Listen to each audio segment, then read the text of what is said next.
And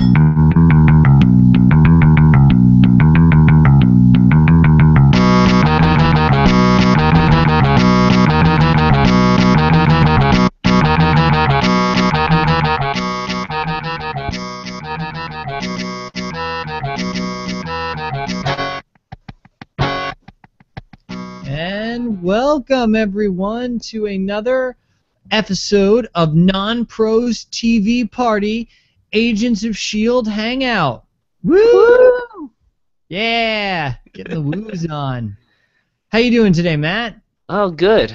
Obviously, I'm Matt, and also joined by James. We're from the Line Cutters from the Non-Productive Studios, and Yep. every week we do a little review and little commentary on the previous episode of Marvel's Agents of S.H.I.E.L.D. Yes, And we do. we had a doozy of an episode last one. Yes, this episode, as it is titled Making Friends and Influencing People, was the third episode here in Season 2, and the Line Cutters crew, which is Matt and myself, assumably Frank is dead, so it is the Line Cutters crew and not the Non-Pro crew, are going to talk about it. Matt, why don't you just open with like your general thoughts on the episode? I thought it was absolutely great. I know there's been a lot of concern about how the Agents of S.H.I.E.L.D. was gonna, if they were gonna be able to keep the momentum going from like the end of last season, and I guess some people were a little concerned about the beginning of the season, but I think with the like episode 3, I really think they've really shown themselves that they haven't lost a step since like the season finale for season 1, and I'm just even more excited to see what's going to happen next. Absolutely. This was a fantastic episode. I really, it's hard to, a lot of people who kind of left watching the show, I feel like I really like tune back in because it's become this really hard-hitting, gripping, and surprisingly like dark toned, I think ever since we got to the Ward stuff and the Garrett stuff, and I think this episode just took it to a whole new level. For those of you who haven't watched or just need a quick refresher, in this episode, the Agents of S.H.I.E.L.D.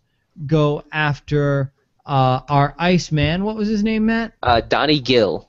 Donnie Gill, as well as Hydra is also going after Donnie Gill, and we find out what Simmons has been up to all this time, which is, of course, being a double agent in a Hydra compound. Who would have guessed? I gotta say, I absolutely loved Simmons' introduction with the music and her starting the day up. It was like very bright and cheerful, and almost very Simmons-like, but you could sort of tell that like things seemed a bit off or something didn't seem quite right even before they actually revealed the Hydra logo. I thought the music selection was fantastic. I forgot the name of the song, but there's this great part where the song goes, God save that girl, but she needs all the help she can get. And it's a picture of Simmons in the elevator going down, and there's like this slightest like subtle bit you can see her like kind of gulping as she kind of prepares herself as she goes literally into the belly of the beast pretty much.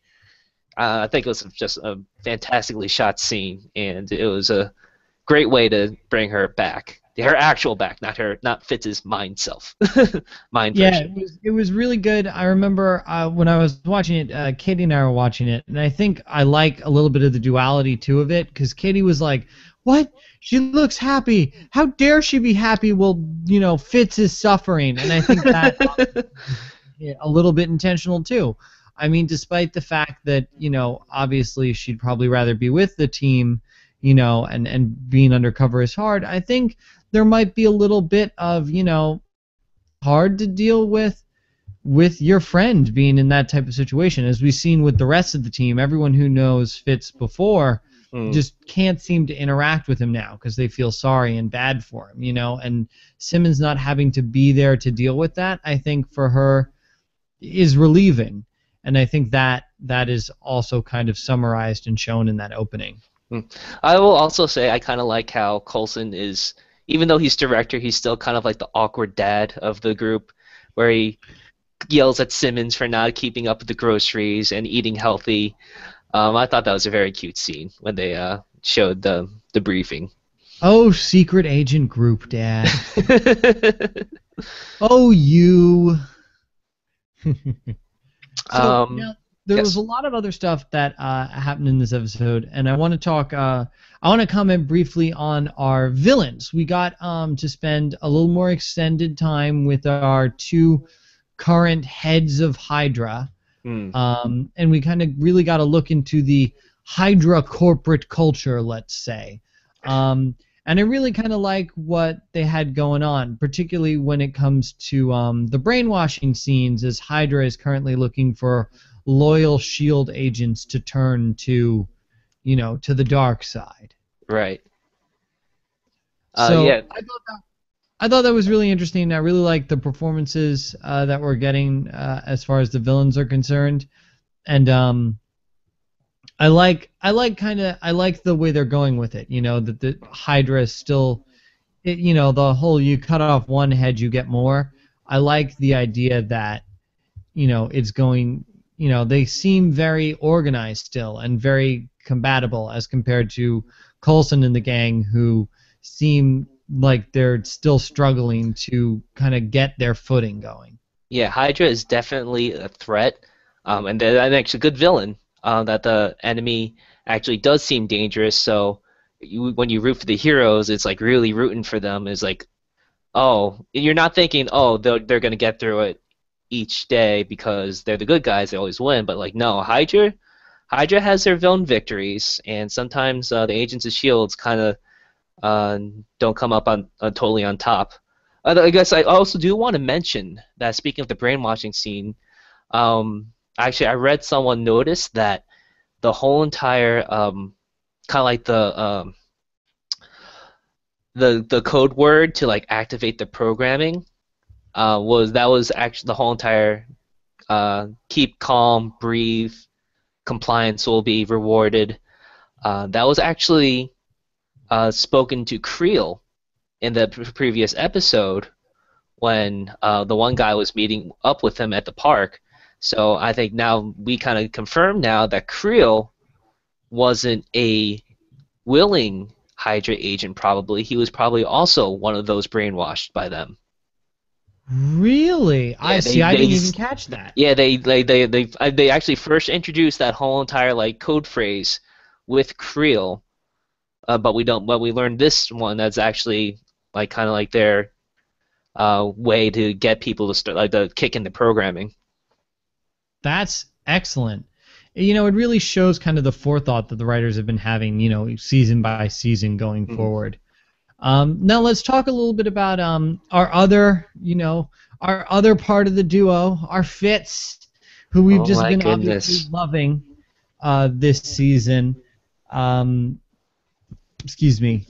Um, you know, Ian has been doing a great job as Fitz, just really showing just how the mental illness and how everything worked, and we got a really great dramatic scene because Fitz is upset that he's been left behind as the rest of the team goes to track down Don and Gil, Hmm. and he's been upset that he's been left behind because he's like, I should be out there in the field, um, you know, and so he knows that they're hiding something from him. So Hmm. he decides to go find out what one of those things they're hiding is, and since it can't be Simmons, it's going to be the demons in the basement. And we get a scene where he and Ward are confronted. That was wow. I mean, I gotta say, Ian deserves some kind of reward for that scene. Just like his shock and how his pain trying to like explain to Ward like why he hates him so much, and like what Ward has done to him, and like how Ward is pretty much the cause of all his troubles. And also, I can't leave out Brett Dalton, who continues to be fantastic as crazy sociopath Ward, who oddly enough seemed genuinely concerned for Fitz in his I think own messed up way. I think, and that's what's so creepy about Ward right now. And we'll come back to Fitz obviously in a second, but that is so what is creepy about Ward right now is I believe everything he's saying. Like Mm. I feel like he's completely genuine, and that's even scarier.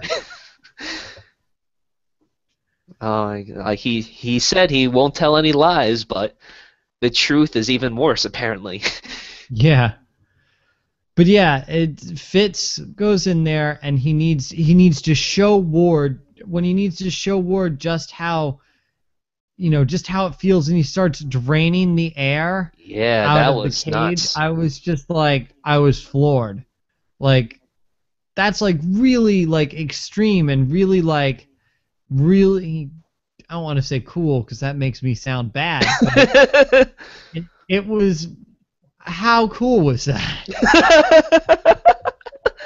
I mean, it was really showed a side of Fitz that we sort of got to see at the end of last season. I mean, because like he, Fitz, fizzed out Garrett's heart when they were captured. I mean, like Fitz is capable to do like be really kind of stone cold, but Mhm. like in the context of what has happened in this scene and just seeing like what he's doing is very uh is very disconcerting really, just to see like okay like Fitz. I mean he's pretty tough, but this might be even a bit too far even for Ward. Yeah, I don't know. It's really neat. I'm I curious really to like see what what's they're going to happen doing with next. Fitz. Yeah, I really like what they're doing with Fitz. I really like what they're doing with Ward. And it's nice to see that obviously the show is making progress. It's not like holding these MacGuffins out on us to Mm. be kind of like the will they won't they stuff. At the end of the episode, Fitz sits down with Coulson, and obviously, they have a scene about it. Coulson's like, "I'm sorry I didn't tell you, but he's the only intel we have." And Simmons is on an undercover mission. That's why she left. Mm. You know, they're not floating these things out there as like dangling carrot threads, and that's really nice, and it's really I really like agree with like something. that. Mm. Yeah, it's something a lot of shows nowadays could really use a little lesson in. So Absolutely. so let's talk a little bit about Sky, because we've been seeing Sky over the past couple episodes. We've been really seeing her as the agent, Mm. not Sky, the kind of the central focal character that is our window, but Sky is like really a Shield agent. Yeah. We actually see her in action in several scenes. We see her at the firing range, and she's apparently learned to get some pretty good aim. And there's actually a neat scene where she checks her watch, which I guess kind of as a heart monitor, and like even after firing a whole entire magazine, her heart rate has barely moved up.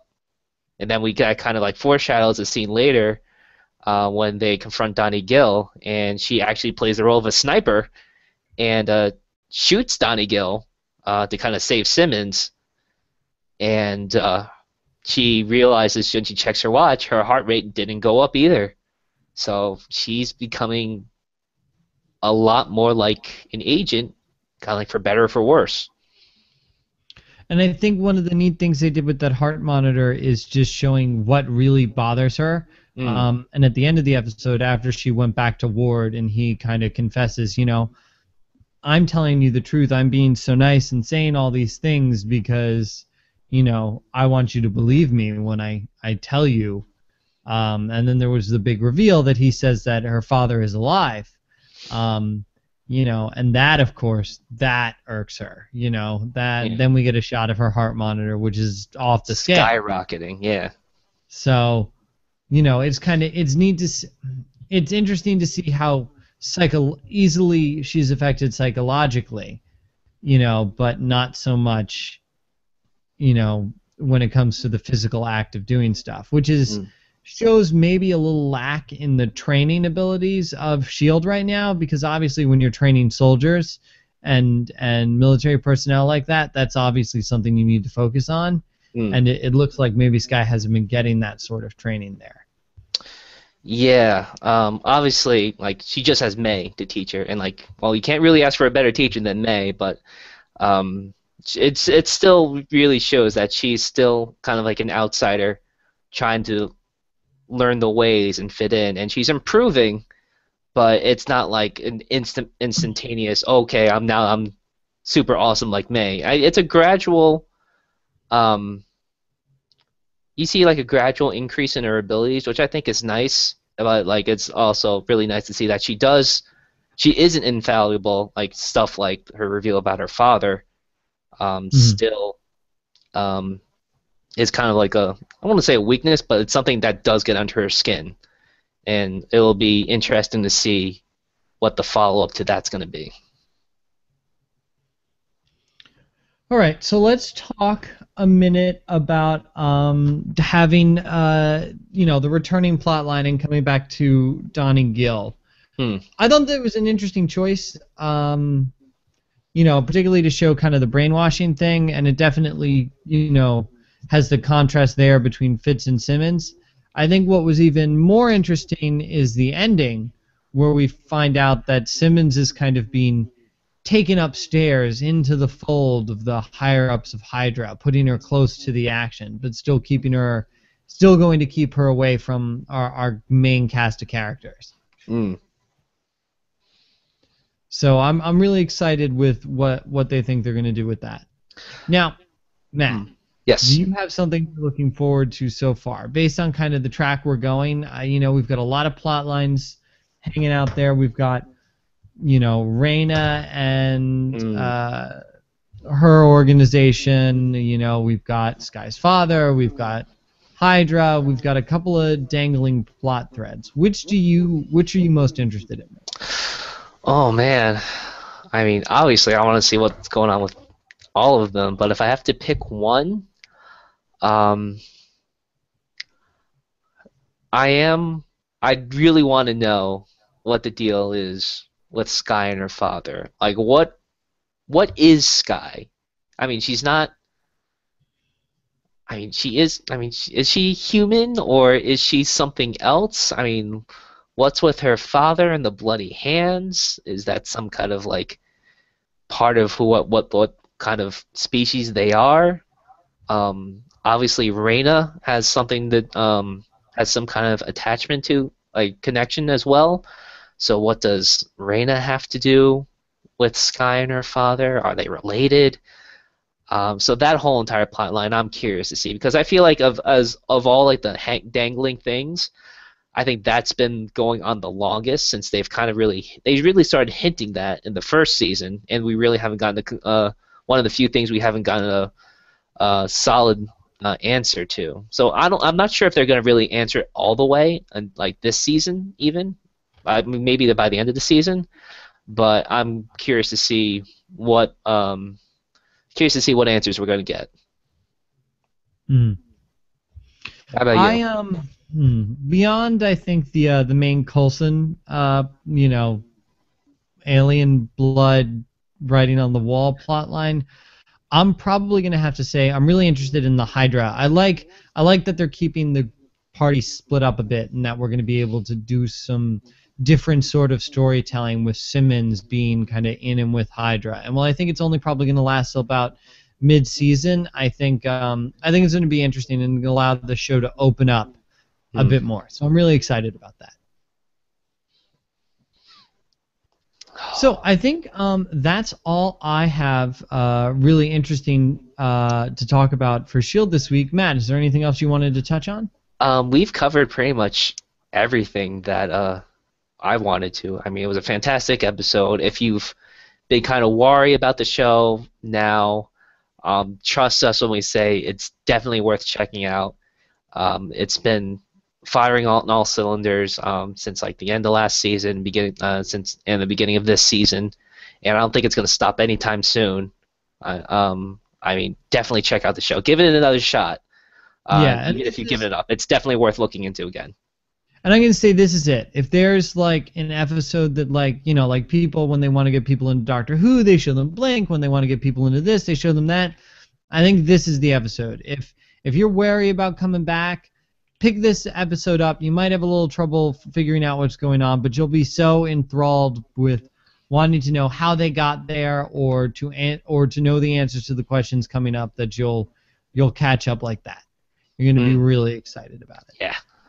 Before we go, we can touch on a couple of quick things. I mean, as we've mentioned, it is the golden age right now for comic book television. We got the premiere of The Walking Dead tonight.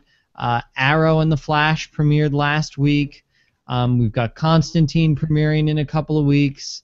Gotham is going on right now on Fox. So, obviously, if you're loving Agents of S.H.I.E.L.D., check out all this other. There's just tons of great comic book television out there that everybody should really be watching, because it's good stuff.